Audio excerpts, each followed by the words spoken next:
ফ্রান্সে চলে যেত এই শুটিংটা। এবং এখানে যখন দেখছিলাম তুমি নাম করছিলে, মনে হচ্ছিল মনে হচ্ছিল সেই নতুন বিনোদন যেটা আমরা দেখি। তোমার অভিজ্ঞতাটা বলো, অনুভূতিটা বলো। আমি যেটা সবসময় বলছি, এটা একদম দৈবিক একটা এক্সপিরিয়েন্স। যেহেতু আমি নিজে একজন স্পিরিচুয়াল মানুষ, আমি বিশ্বাসই করি যে আমরা প্রত্যেকেই পৃথিবীতে আহ, এক একটা চোখের পাতাও ফেলি ওনার ডিসিশনে। তো আমার কোথাও সত্যিই মনে হয়, আমি বিশ্বাস করি যে এটা ওনারই নির্বাচন, যারা যারা এই ছবিতে কাজ করেছেন, যে 2025-এ দাঁড়িয়ে আমার গল্প তোরা আবার বলবি। তো সেটার পার্ট হতে পেরে এর থেকে বড় পাওয়া আর কি হতে পারে। তুমি আজ কৃষ্ণ নাম শুনতে শুনতে চোখ বন্ধ করে তুমি এটা বোধহয় একটা এরকম। ফিলিংস, এটা এটা আসলে ভীষণ পার্সোনাল। এক একজন এক এক রকম করে ওনাকে ফিল করে।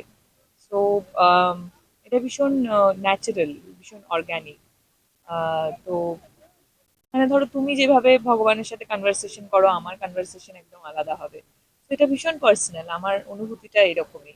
আমি হয়তো ভগবানের ক্ষেত্রে ভীষণ এক্সপ্রেসিভ।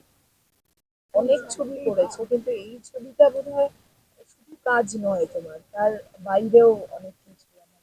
একেবারেই তাই। বিশেষ করে যখন আমি চৈতন্য আহ, হতাম, তখনকার যে এক্সপিরিয়েন্স, সেটা না আমি কোনো বাক্যে আহ, ব্যাখ্যা করতে পারবো না।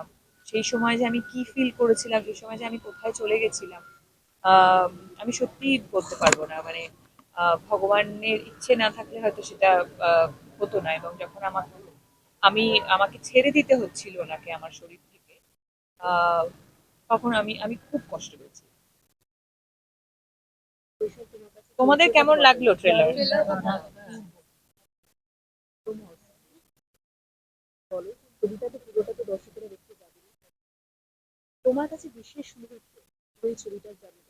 যেটা বললাম একটু আগেই, যেটা আমি ডিসক্রাইব করছিলাম, যে ডিউরিং দ্য শুটিং যেভাবে আমি আহ, কোন জায়গায় যে চলে গেছিলাম, সেটা আমি কোনো বাক্য দিয়ে আহ, আহ, বিশ্লেষণ করতে পারবো না, কারণ এটা ভীষণ পার্সোনাল। মানে আমি ট্রান্সে কেন চলে যেতাম, আহ, কিভাবে মানে যেহেতু টেকনিক্যালিও আমাদেরকে অনেক কিছু জিনিস মাথায় রেখে কাজ করতে হয় না, আমার পুরোপুরি ক্যারেক্টারের মধ্যে সাবমিশন থাকা সত্ত্বেও আহ, একটা পার্সেন্টেজ অফ ব্রেন আমাকে কিন্তু টেকনিক্যালি জিনিসগুলো বিষয় মাথায় রাখতেই হবে। আমাকে লাইটটা নিতে হবে, ক্যামেরাটা ঠিক করে নিতে হবে।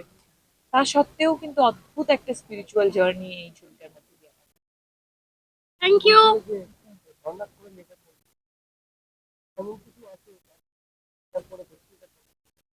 আপনার কি মনে হয় না যে মহাপ্রভু নিজেই থাকছেন যখন, তখন আর কি স্বর্ণাক্ষর, মানে এটা ছাড়া আর কি বিষয় থাকতে পারে? হয়ে গেছে, থ্যাংক ইউ। Thank you.